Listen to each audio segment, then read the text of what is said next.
भाव भरी प्रार्थना सबने माँ गायत्री से की और माँ गायत्री ने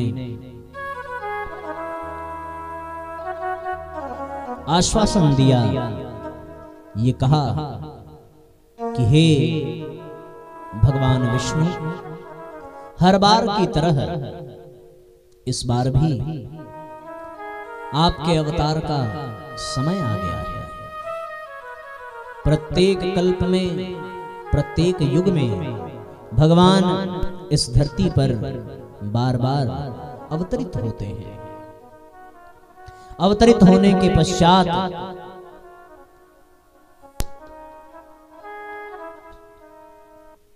समाज में युग का नया निर्माण करते हैं।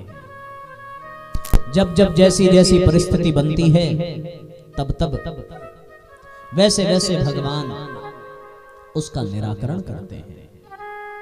परित्राणाय साधूनाम विनाशाय च दुष्कृताम धर्म संस्थापनार्थाय संभवामि युगे युगे।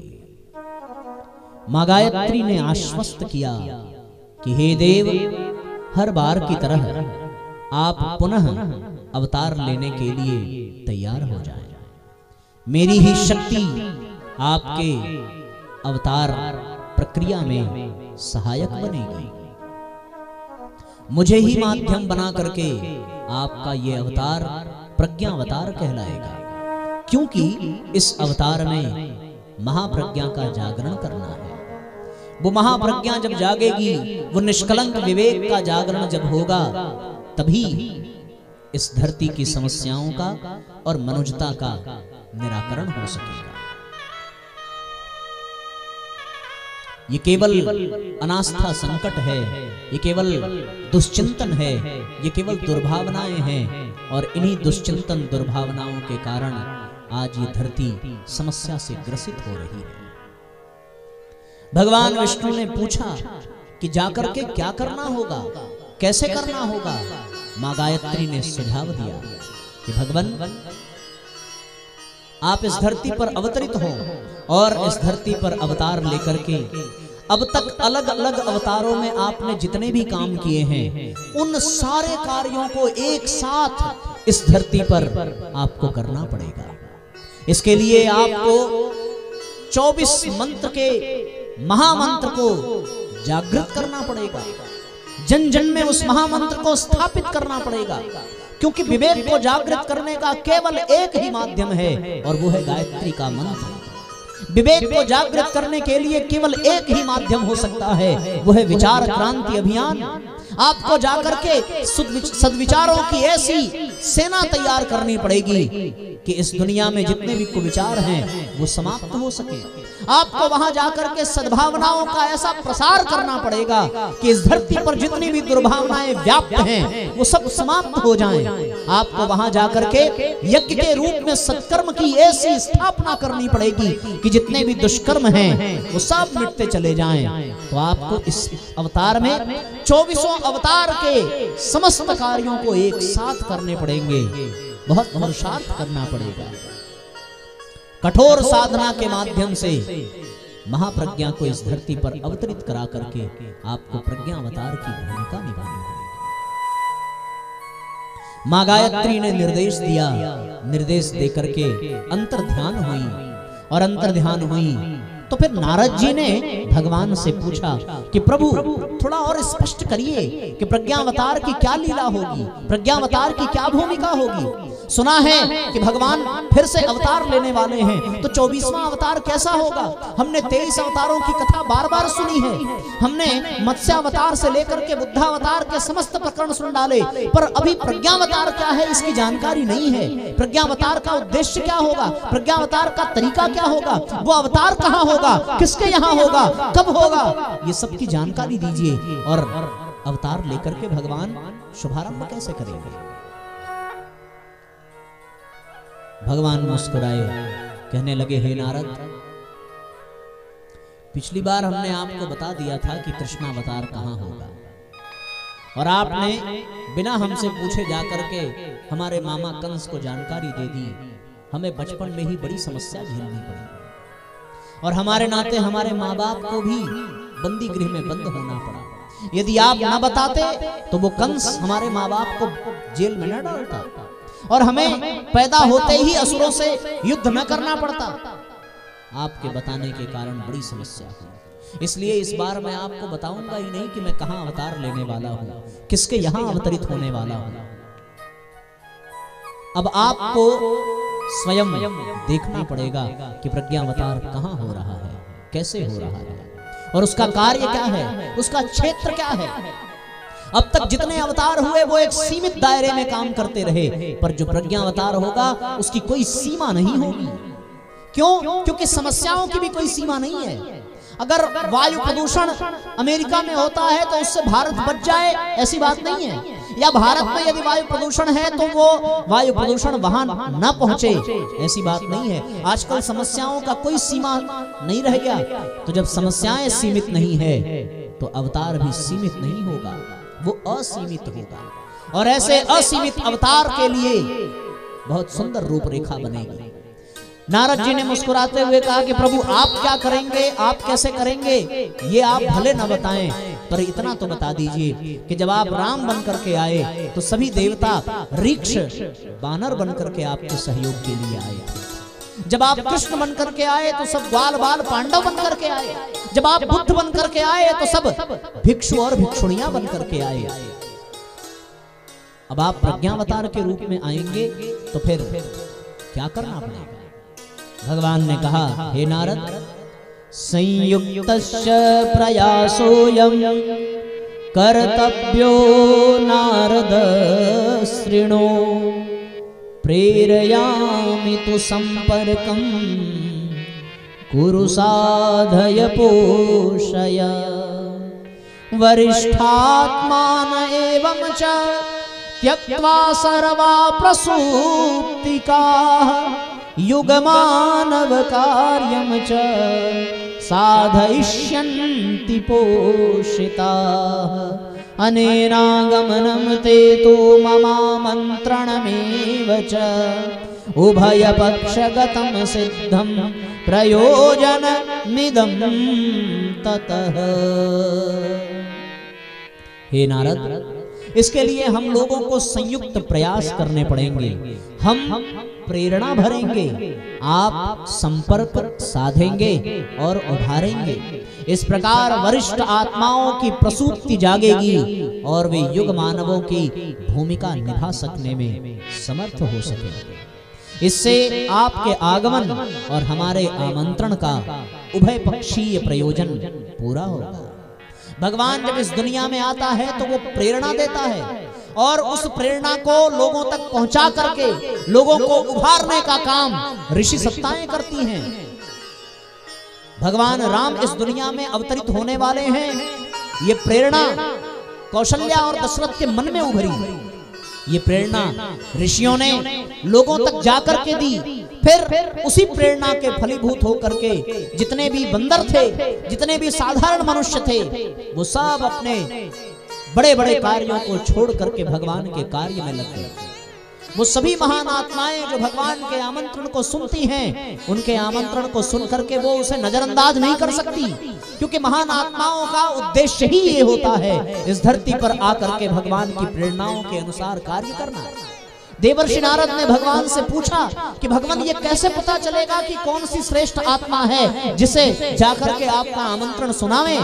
भगवान ने कहा कि मैं इस दुनिया में आऊंगा और आकर के मैं विचार क्रांति अभियान का सृजन करूंगा, मैं महाप्रज्ञा को अवतरित करूंगा और विचार क्रांति अभियान के अंतर्गत 3200 से भी अधिक पुस्तकों का सृजन करूंगा और एक नए पुराण के रूप में श्रीमद् प्रज्ञा पुराण का प्रतिपादन करूंगा, एक नए उपनिषद का प्रतिपादन करूंगा।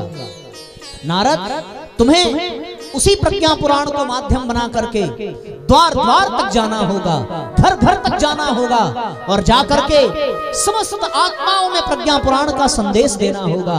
जो आत्माएं जागृत होंगी, जो तैयार होंगी, वो आमंत्रण को अनसुना नहीं करेंगी, वो अपने भीतर के उस आमंत्रण को सुनकर के जागृत हो जाएंगी। बिल्कुल वैसे ही जैसे बंसी की तान सुनकर के गोपियां अपने घर से भाग खड़ी हुई और भगवान के आमंत्रण को स्वीकार करके उनके पास पहुंच गई। उनके परिवार उनके बाधक न बन सके, उनका उत्तरदायित्व उनके लिए बाधक न बन सका, उनका कर्तव्य उनके लिए बाधक न बन सका।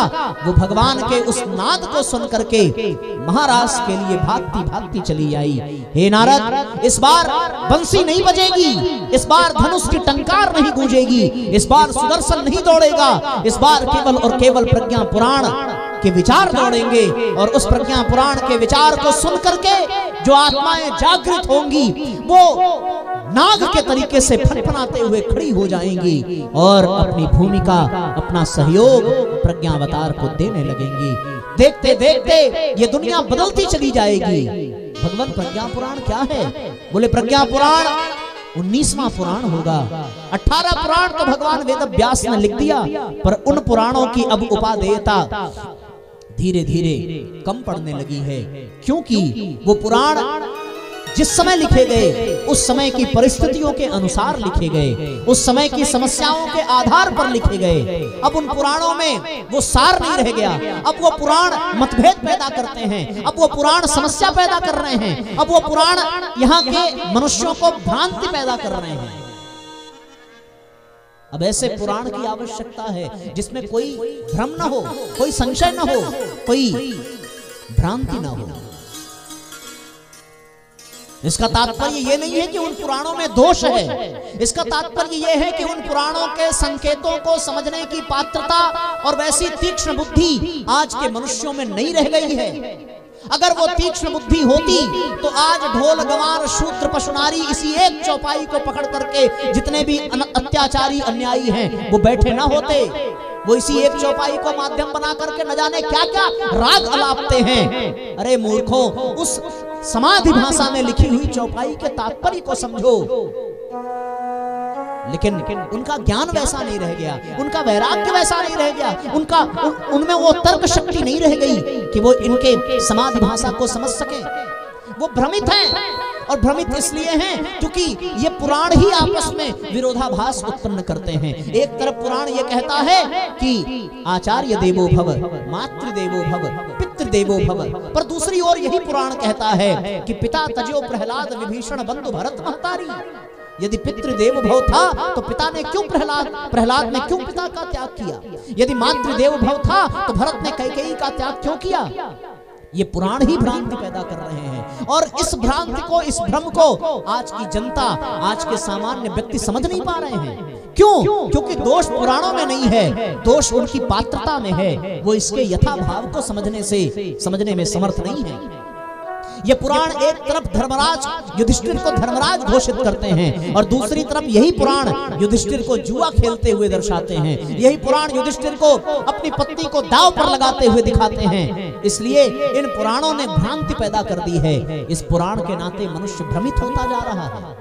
एक तरफ ये पुराण भगवान कृष्ण को परब्रह्म कहते हैं, और दूसरी तरफ इन पुराणों में भी ये लिखा है कि भगवान कृष्ण ने गोपियों के चीर चुराए, भगवान कृष्ण ने माखन चुराए। उन्होंने चीर चुराए, उन्होंने माखन चुराए, इसका तत्व दर्शन समझने की पात्रता आज के जनसाधारण को नहीं है। इसीलिए ये पुराण अब समयानुकूल नहीं रह गए हैं।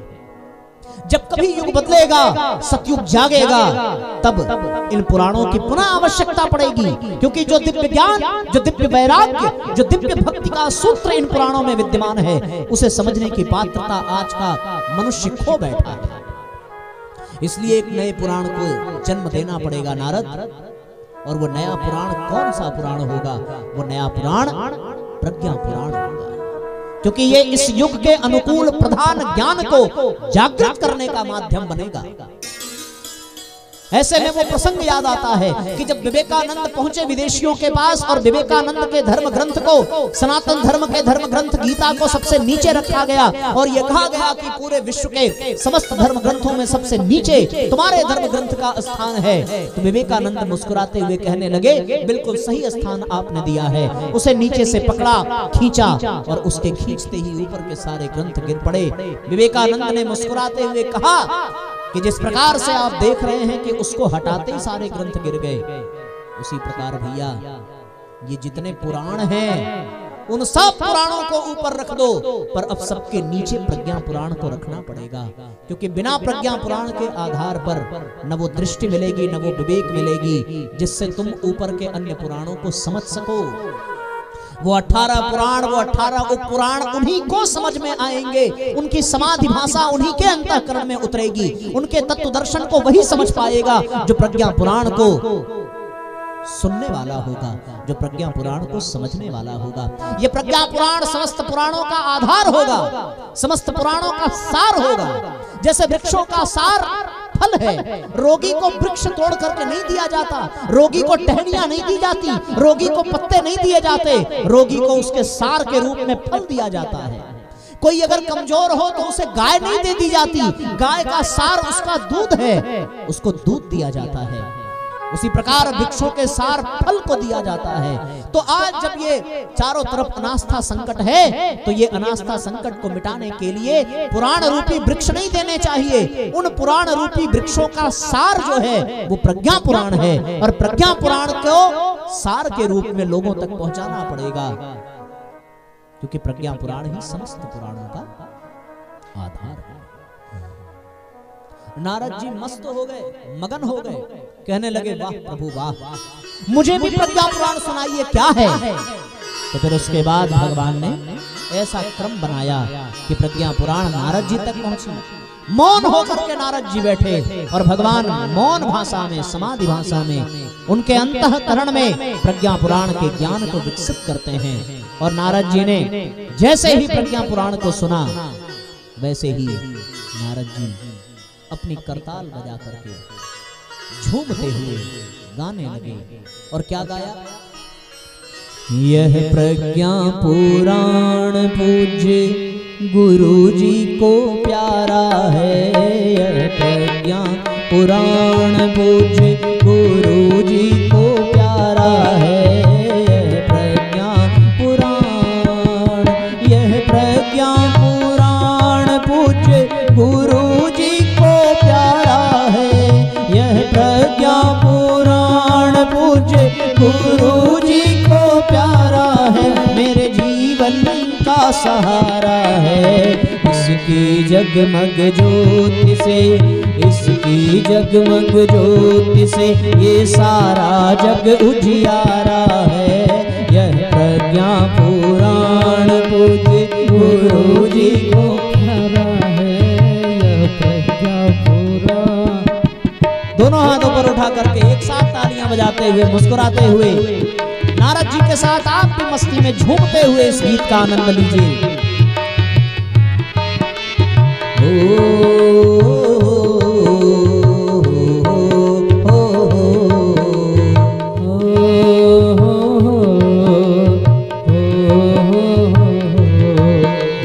कौन बड़ा है कौन है छोटा, ऊंच नीच क्या होता है, कौन बड़ा है कौन है छोटा, ऊंच नीच क्या होता है। कर्म भूमि में वैसा काटे जो कोई जैसा बोता है, कर्म भूमि में वैसा काटे जो कोई जैसा बोता है। माँ की ममता एक समान, माँ की ममता एक समान, माँ का जग ये दुलारा है, यह प्रज्ञा पुराण पूज्य गुरु जी को प्यारा है, यह प्रज्ञा पुराण पूज्य गुरु जी को प्यारा है, यह प्रज्ञा पुराण।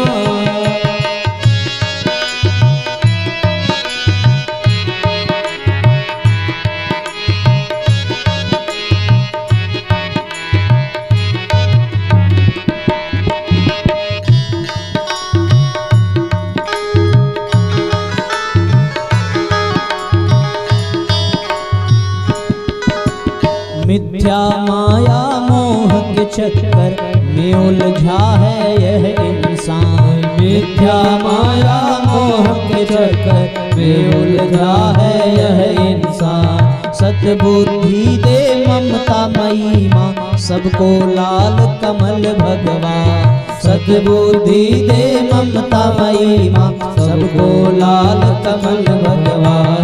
नर और नारी एक समान हो, नर और नारी एक समान, यही हमारा नारा है। यह प्रज्ञा पुराण गुरु जी को प्यारा है।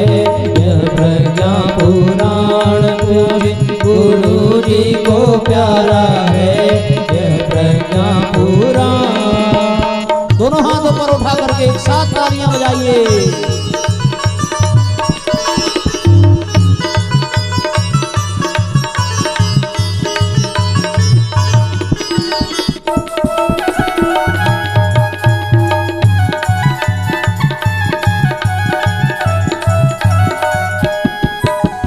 इस धरती पर दुख का कारण कोई नहीं बस है अज्ञान। इस धरती पर दुख का कारण कोई नहीं बस है अज्ञान। ज्ञान कर्म और भक्ति के संगम में नहलावे प्रज्ञा पुराण। ज्ञान कर्म और भक्ति के संगम में नहलावे प्रज्ञा पुराण। इसके श्रवण से जन जीवन की इसके श्रवण से जन जीवन की बदली विचारधारा है। यह प्रज्ञा पुराण पूज्य गुरु जी को प्यारा है।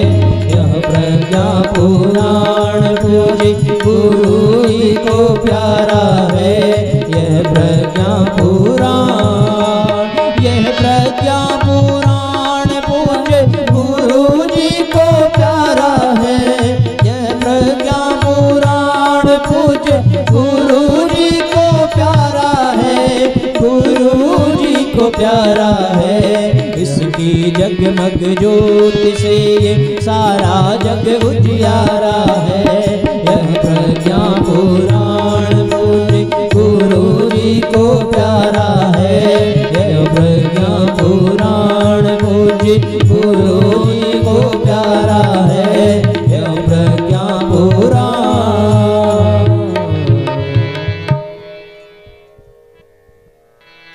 बोलिए श्रीमद् पावन प्रज्ञा पुराण की जय। बोलिए गायत्री माता की। बोलिए परम पूज्य गुरुदेव की जय हो। ऐसे पावन प्रज्ञा पुराण को माध्यम बना करके नवयुग का निर्माण करने के लिए इस धरती पर भगवान का 24वां अवतार है।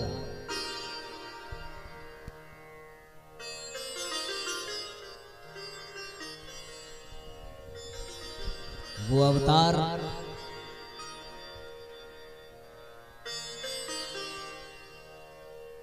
किसको माध्यम बना करके हो?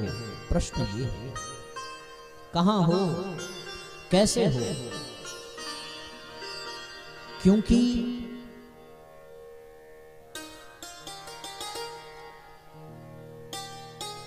बीज तभी वट वृक्ष बनेगा जब उसके लिए उपजाऊ भूमि मिलेगी। वो अवतारी चेतना उसी शरीर में विद्यमान हो सकती है जहां वो सुपात्रता हो, जहां वो दिव्यता हो, जहां अनुकूलता हो, जहां संभावना हो उस अवतारी सत्ता को सक्रिय होने की तलाश प्रारंभ। भगवान ने अवतार लेने का मन तो बना लिया, पर वो माध्यम चाहिए। नरसिंह अवतार में जैसे खंबे को माध्यम बनाया, रामावतार में जैसे दशरथ और कौशल्या को माध्यम बनाया, और इन माध्यमों में विशेष आवश्यकता इसलिए नहीं पड़ी क्योंकि निश्चित समय के लिए, निश्चित अवधि के लिए, निश्चित सीमा की समस्याओं को मिटाने के लिए भगवान को आना था। पर अब की बार भगवान को ऐसी माध्यम की आवश्यकता है जो इस दुनिया में उन समस्त संभावनाओं को साकार कर सके, जिससे इस युग का परिवर्तन हो सके, धरती पर दिव्य वातावरण बन सके। जब जब पीड़ित पाप पतन से यह धरती हो जाती, तब तब नए रूप धर धर कर ईश चेतना आती,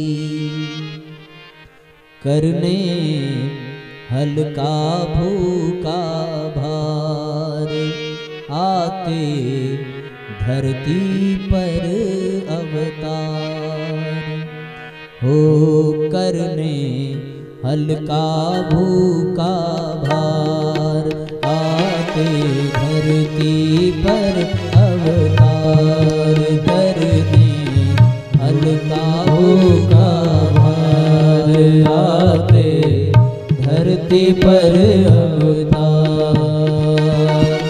जब जब पीड़ित पाप पतन से, जब जब पीड़ित पाप पतन से ये धरती हो जाती, तब तब नए रूप धर धर कर ईश चेतना आती, तब तब नए रूप धर धर कर ईश चेतना आती, करने हल्का भूखा भार आते धरती पर अवतार, करने हल्का भूखा भार आते धरती पर अवतार।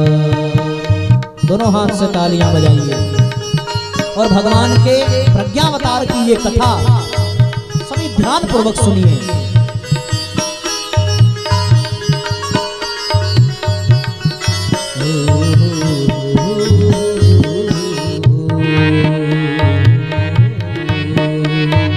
पीड़ित हुई आज मानवता, चिंतन में विकृतियां आई, पीड़ित हुई आज मानवता, चिंतन में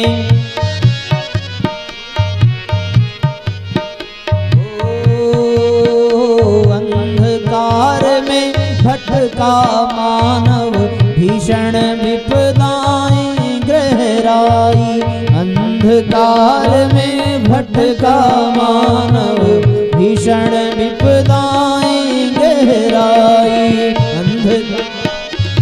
भटका मानव विपदाएं गहराई, करुणा से हो उठी द्रवित फिर, करुणा से हो उठी द्रवित फिर, युग सृष्टा की छाती, तब तब नए रूप धर धर कर ईश चेतना आती, करने हल्का भूखा भार आते धरती पर अवतार, करने हल्का भूखा भार आते धरती पर अवतार।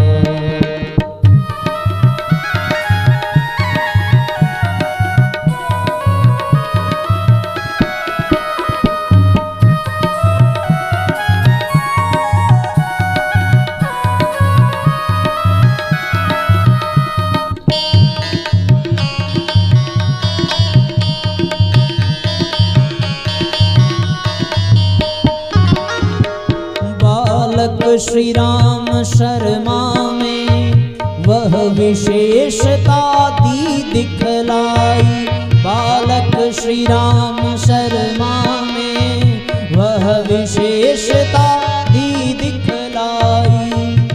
भगवान को अवतार लेना है, पर अवतार लेने के लिए कोई ऐसा शरीर चाहिए, कोई ऐसा माध्यम चाहिए जो उनके अवतार के प्रयोजन को सिद्ध कर सके।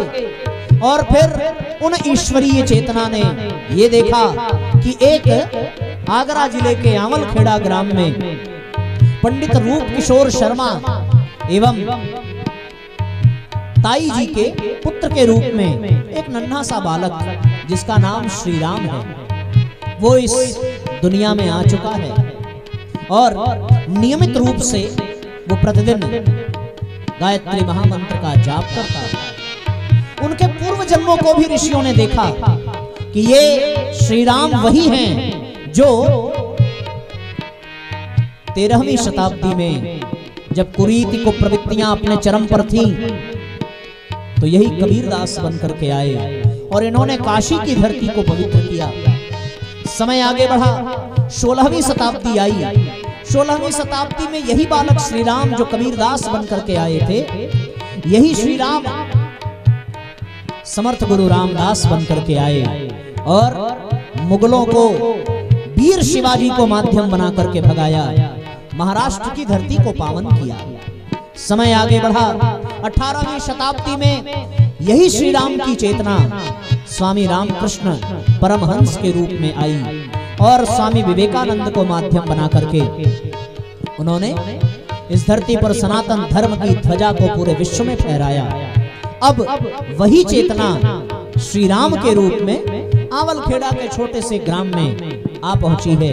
भगवान ने जब ये देखा कि हर बार के अवतार में इस चेतना ने हमारे कार्यों को पूर्ण किया है, तो इसी चेतना को माध्यम बनाना चाहिए और इसी के माध्यम से अवतार की प्रक्रिया को पूर्ण करना चाहिए। ओ बालक श्री राम शर्मा में वह विशेषता दी दिखलाई, बालक श्री राम शर्मा में वह विशेषता दी दिखलाई, स्वयं हिमालय की ऋषि सत्ता आत्मबोध कराने आई, स्वयं हिमालय की ऋषि सत्ता आत्मबोध दिखलाई। जैसे ही वो बालक 15 वर्ष के हुए, अपनी कोठरी में भावपूर्वक उपासना कर रहे थे। सविता का ध्यान, गायत्री का मंत्र और भाव समाधि। वो 15 वर्ष का बालक देसी घी के दीपक को जला करके बैठा और इतने में ही वो अवतारी सत्ता इस बालक के जीवन में आती है। पूरा कक्ष करोड़ों करोड़ों सूर्य के समान प्रकाश से परिपूर्ण हो गया और उस कक्ष में सर्वत्र प्रकाश ही प्रकाश विद्यमान है। ऐसा प्रकाश जहां नेत्र खोल नहीं सकते।